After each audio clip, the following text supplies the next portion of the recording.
Hello everyone, welcome to Tekshan math. आज के session में हम कोबोल का एक और टॉपिक कवर करेंगे जिसमें हम देखेंगे कि कैसे हम एक कोबोल प्रोग्राम के अंदर परफॉर्म अंटिल को यूज़ कर सकते हैं। ठीक है, परफॉर्म अंटिल क्या है? एक मेथड है जिसके थ्रू आप परफॉर्म कर सकते हो किसी भी पैरा को, है ना।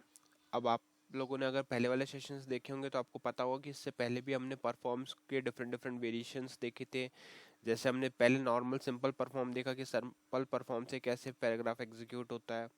फिर हमने देखा कि अगर किसी पर्टिकुलर पैराग्राफ को n number of time repeat करना तो उसके लिए परफॉर्म को कैसे टाइम के साथ में रिपीट किया जा सकता है ना। और उसके बाद भी हमने एक और टॉपिक कवर किया था जिसके अंदर हमने देखा था कि कैसे परफॉर्म थ्रू को इम्प्लीमेंट किया जाता है।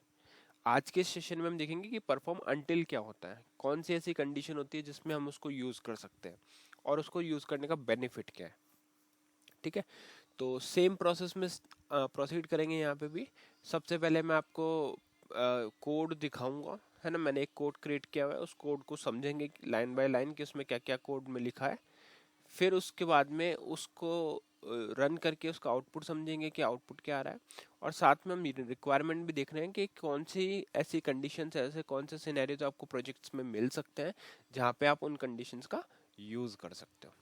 ठीक है, तो आई थिंक इस पूरे टॉपिक में आपको ये कवर करने के बाद में पता चल जाएगा कि परफॉर्म अंटिल हम कैसे और कब यूज़ करते हैं। तो स्टार्ट करते हैं डिस्कशन। यहाँ पे मैंने एक प्रोग्राम क्रिएट किया हुआ है टेस्ट पीजीएम 1 से, इसको मैं एडिट मोड में ओपन कर रहा हूँ। अब यहाँ पे आप देख सकते हो सबसे पहले तो हमने यहाँ पे आइडेंटिफिकेशन डिवीजन बनाया हुआ है। जिन्हें नहीं पता आइडेंटिफिकेशन डिवीजन क्या होता है उनके लिए एक बार रिपीट कर देता हूँ।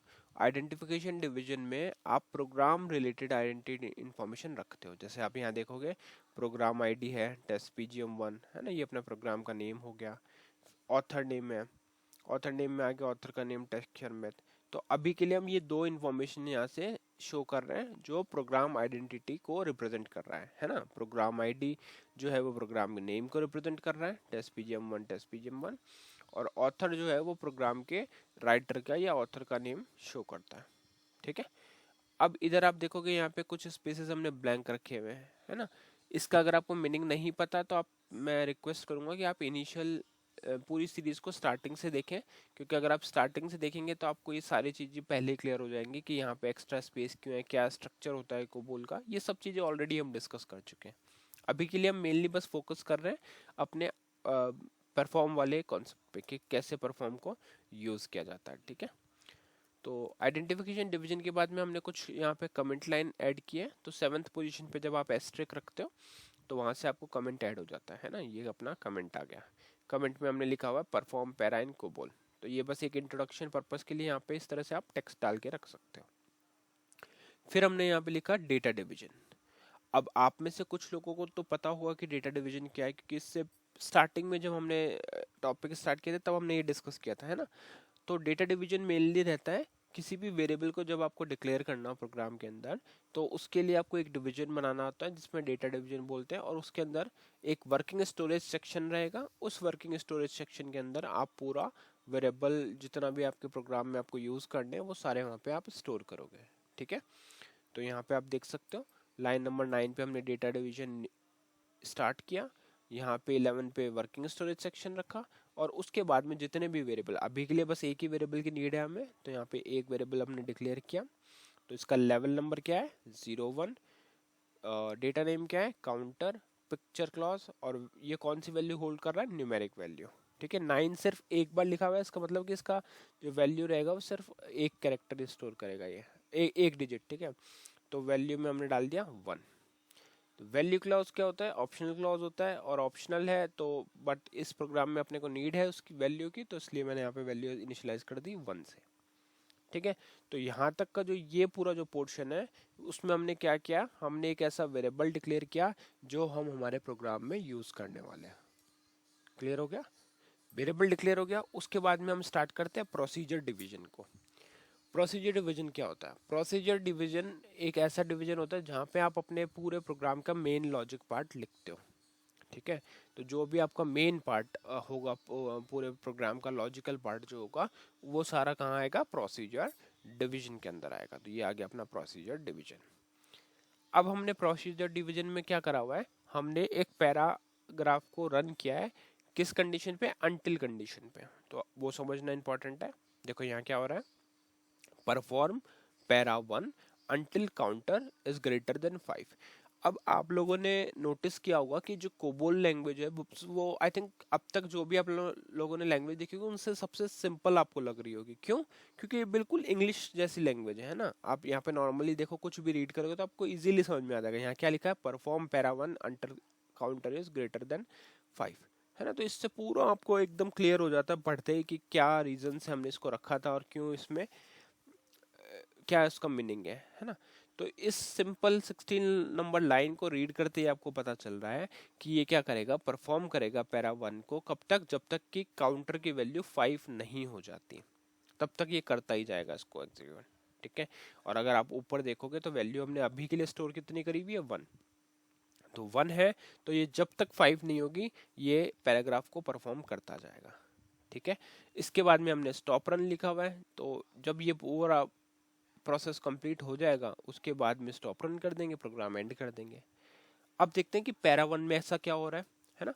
तो पैरा 1 ये हो गया हमारा पैराग्राफ 1। इसके अंदर हमने सबसे पहले डिस्प्ले किया काउंटर इक्वल स्पेस और यहाँ पे वैल्यू डाल दी काउंटर।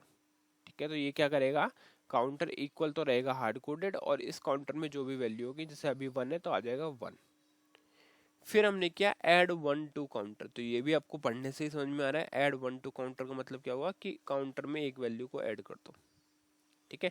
तो अभी मैं आपको और सिंपल वे में इसको एक्सप्लेन करने के लिए बताता हूँ कि कैसे ये ड्राई रन होगा। ठीक है। तो अभी देखो क्या है, अपनी वैल्यू 1 है तो परफॉर्म पे जाएगा।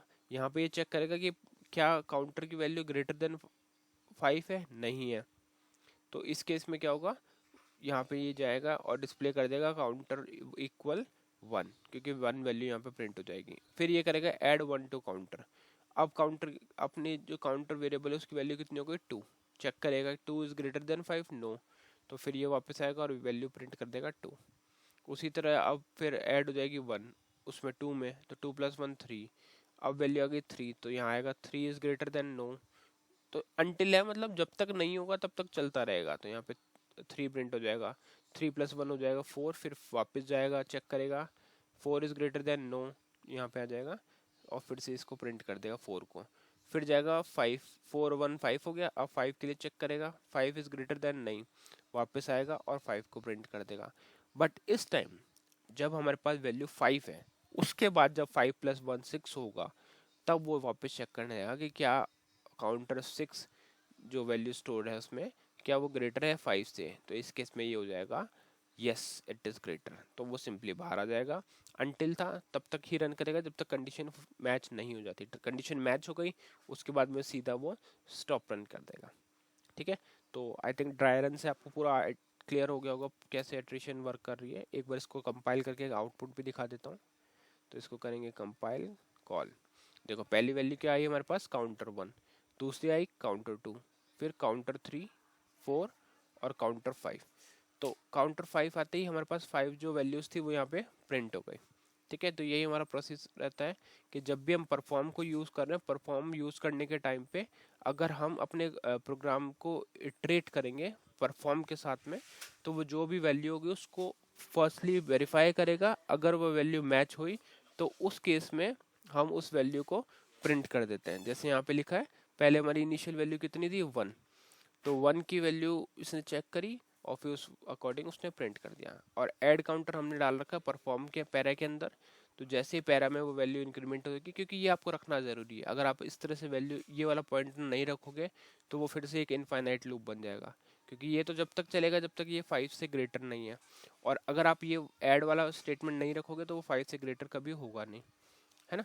तो ये मेक श्योर करना है कि इस तरह की कुछ कंडीशन आप रखो अनटिल में, अदरवाइज वो फिर एक इनफाइनाइट लूप की तरह वर्क करेगा और बार बार उसी को कॉल करता रहेगा। ठीक है। तो आई होप अब आपको ये पूरा पार्ट क्लियर हुआ होगा। ठीक है। और दूसरी इंपॉर्टेंट चीज़ इसमें यह है कि अभी के लिए तो क्या हम सिर्फ इसमें एक डिस्प्ले कमांड चला रहे हैं। तो डिस्प्ले कमांड जरूरी नहीं कि आपको ऐसा हर बार सिर्फ एक सिंगल डिस्प्ले के लिए पैराग्राफ बनाना है। पैरा का पर्पस तब होता है जब जैसे काफ़ी सारे कोरिलेटेड लाइंस हमारे पास हैं, चाहे तो आप किसी फाइल में कुछ डेटा राइट कर रहे हो या कुछ भी इस तरह का कोई प्रोसेस रहेगा, तो वो सारा आप स्टोर कहाँ पे करोगे, पैरा में। ठीक है, तो इस सेशन के लिए इतना ही था। आई होप आज का ये क्लियर हुआ होगा। नेक्स्ट सेशन में हम बाकी टॉपिक डिस्कस करेंगे। So thank you for watching Tekshan में।